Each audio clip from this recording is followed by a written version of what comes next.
আমার প্রিয় নবী সাল্লাল্লাহু আলাইহি ওয়াসাল্লামের আরো মর্যাদা যা কোন নবীকে আল্লাহ তাআলা দেয় নাই, এই ধরনের কিছু মর্যাদা আল্লাহ পাক রব্বুল আলামিন আমার হাবিব, আপনার হাবিব বিশ্ব নবী রাহমাতুল লিল আলামিনকে আল্লাহ দান করেছেন। সুবহানাল্লাহ।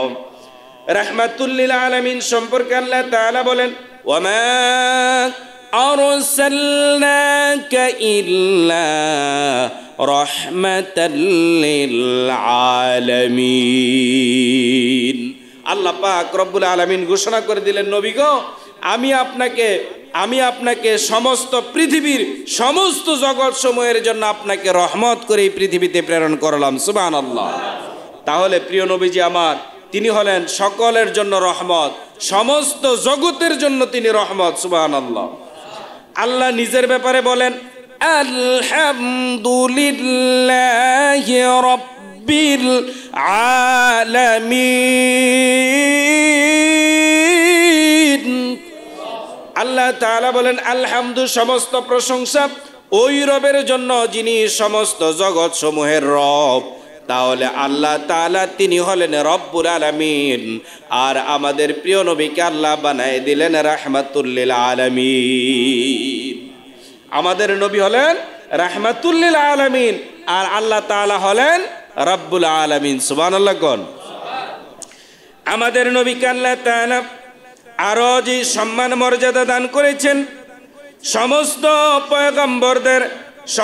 পয়গম্বরদের যতগুলো ভালো কাজ ছিল, সমস্ত ভালো কাজগুলো একত্রিত করে আল্লাহ তাআলা সমস্ত ভালো কাজগুলো আমাদের নবীকে আল্লাহ তাআলা দান করেছেন। একটু জোরে বলেন সুবহানাল্লাহ। আমাদের নবী অন্য কোন নবীর সিনা চাক হয়েছে এটা আমরা জানি না, কিন্তু আমাদের নবীকে আল্লাহ তাআলা দুইবার সিনা চাক করেছেন। কয়বার? দুইবার সিনা চাক করেছেন। একবার মা হালিমার ঘরে রাসূল যখন গেলেন তখন, আর একবার হলো মেরাজের রজনীতে রাহমাতুল লিল আলামিনকে মেরাজে নিয়ে যাওয়ার আগে ওপেন হার্ট সার্জারি করেছিলেন জিবরাইল আলাইহিস সালাতু ওয়াস সালাম। বলেন সুবহানাল্লাহ। যা পৃথিবীর অন্য কোন নবী এবং পয়গম্বরের এই ধরনের সিনা মুবারক চাক করা হয়েছে, হার্ট সার্জারি করা হয়েছে, এরকম কাউকে করা হয় নাই, করা হয়েছে আমাদের প্রিয় নবী সাল্লাল্লাহু আলাইহি ওয়াসাল্লামকে। সম্মানিত মুসল্লিয়ানে কেরাম, আমাদের নবীর আরো মর্যাদা কিরকম? কোন নবী এই পৃথিবীর মধ্য থেকে কোন নবীর মেরাজ হয় নাই, কিন্তু আমাদের রাহমাতুল লিল আলামিন প্রিয় নবীজি যিনি আমার, তার জন্য আল্লাহ তাআলা মেরাজ করিয়েছিলেন। বলেন সুবহানাল্লাহ। আমার প্রিয় মুসল্লিয়ানে কেরাম, কিয়ামতের দিন আল্লাহ পাক রব্বুল আলামিনের হাবিব তিনি আমাদের জন্য সুপারিশ করবেন। বলেন সুবহানাল্লাহ। আমাদের জন্য সুপারিশ করবেন কে? বলেন না, কে সুপারিশ করবেন? আমাদের প্রিয় নবী সাল্লাল্লাহু আলাইহি ওয়াসাল্লাম তিনি আমাদের জন্য সুপারিশ করবেন। সম্মানিত মুসল্লিয়ানে কেরাম, হাসরের ময়দান যখন উপস্থিত হয়ে যাবে, সমস্ত হাসরবাসীরা চলে যাবে হযরতে আদম আলাইহিস সালাতু ওয়াস সালামের কাছে, গিয়ে বলবেন, আপনি তো প্রথম মানুষ, প্রথম নবী, আপনি তো আমাদের সকলের আদি পিতা, আপনি আল্লাহ পাকের কাছে আমাদের জন্য একটু সুপারিশ করুন। হযরত আদম আলাইহিস সালাতু ওয়াস সালাম তিনি বলবেন, আমি পারবো না। তার কারণ হলো আল্লাহ তাআলা আমাকে নিষেধ করেছিলেন ওই গাছটার কাছেও যাওয়ার জন্য, কিন্তু আমি শয়তানের ওয়াসওয়াসায় পড়ে আমি ওই গাছের ফল খেয়ে ফেলেছিলাম। তার এই জন্য আল্লাহ তাআলা আজকে আমার ভাগ্যে কি রেখেছেন আমি জানি না, অতএব আমি তোমাদের জন্য কোনো সুপারিশ করতে পারবো না। তোমরা চলে যাও হযরতে নূহ আলাইহিস সালাতু ওয়াস সালামের কাছে। হযরতে নূহ আলাইহিস সালাতু ওয়াস সালাম তিনিও বলবেন, আমিও তোমাদের জন্য কোনো সুপারিশ করতে পারবো না, কারণ আমার সন্তানকে আমি তাকে হেদায়েত করতে পারি নাই, আমি তাকে রিসালাতের দাওয়াত গ্রহণ করতে ব্যর্থ হয়ে গিয়েছিলাম, জানি না আল্লাহ তাআলা আজকে এই অপরাধে আমার ভাগ্যে কি রেখেছেন, অতএব আমি তোমাদের জন্য কোনো সুপারিশ করতে পারবো না। তোমরা চলে যাও হযরত ইব্রাহিম আলাইহিস সালাতু ওয়াস সালামের কাছে। হযরত ইব্রাহিম আলাইহিস সালাতু ওয়াস সালাম তিনিও একই কথা বলবেন, আমিও তোমাদের জন্য কোনো সুপারিশ করতে পারবো না। তোমরা চলে যাও হযরতে মুসা আলাইহিস সালাতু ওয়াস সালামের কাছে। সমস্ত হাসরবাসীরা হযরতে মুসা আলাইহিস সালাতু ওয়াস সালামের কাছে চলে যাবে। হযরতে মুসা আলাইহিস সালাতু ওয়াস সালাম তিনিও বলবেন আমিও সুপারিশ করতে পারবো না, কারণ বনি ইসরাইলের একটা লোককে আমি এমন একটা থাপ্পড় মেরেছিলাম, আমি তাকে শাসন করার জন্য মেরেছিলাম, কিন্তু লোকটা পরবর্তীতে মরেই গেল।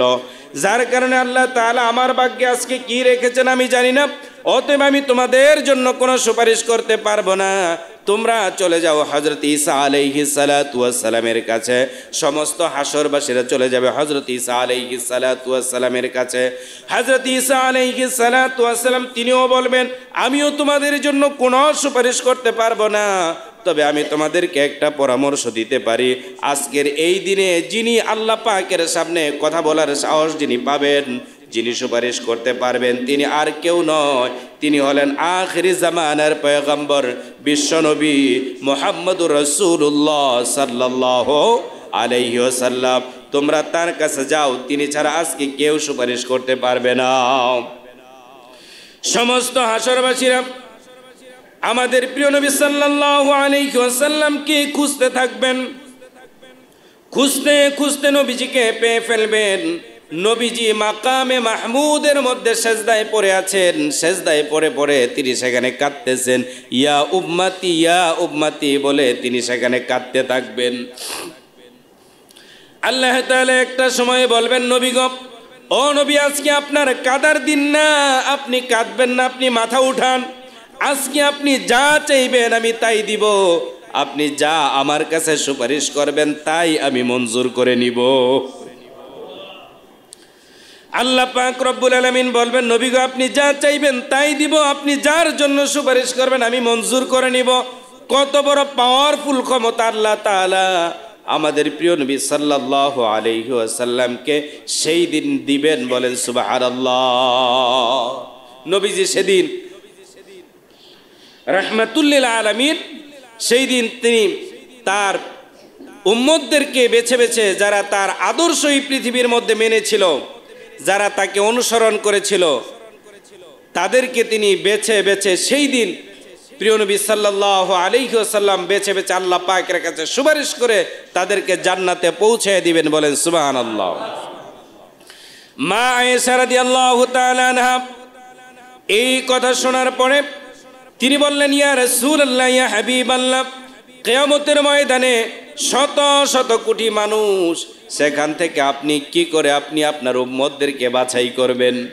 নবীজি বললেন ও আয়েশা শোনো, অনেকগুলো ঘোড়া, তার মধ্যে যদি কোনো একটা ঘোড়া অথবা কোনো একটা উটের মাথা যদি থাকে সাদা, অনেকগুলো হাজার হাজার বা কোটি কোটি মানুষ, কোটি কোটি উটের ভিতরে একটাই যদি থাকে সাদা মাথাওয়ালা, তাহলে এটাকে চিনা যাবে কিনা?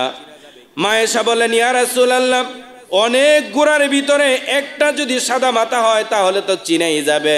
রাহমাতুল লিল আলামিন বলেন আমার যে সমস্ত উম্মতেরা এরকম ভাবে 5 ওয়াক্ত নামাজ আদায় করবে, 5 ওয়াক্ত নামাজ আদায় করার জন্য যারা ওযু করবে, ওযু করতে গিয়ে তারা যে তাদের মুখমণ্ডল চেহারা মুবারক ওযুর পানি দিয়ে ধৌত করেছিল, ওই চেহারাটা নূরে সেদিন চমকাতে থাকবে। আর এই নূরের চমকলা চেহারাগুলো দেখে দেখে আমি তাদেরকে জান্নাতের জন্য সুপারিশ করে নিয়ে যাব। সম্মানিত মুসল্লিয়ানি কারাম, তাহলে এই নামাজ আমাদের পড়া দরকার আছে না নাই? শুধু জুমার দিনে? কথা বলেন, শুধু জুমার দিনে না, প্রতিদিন? কয় ওয়াক্ত? অনেকে তো 50 ওয়াক্ত পড়ছে কিন্তু আবার পালাইছে, এরকম? হ্যাঁ, কয় ওয়াক্ত পড়বেন?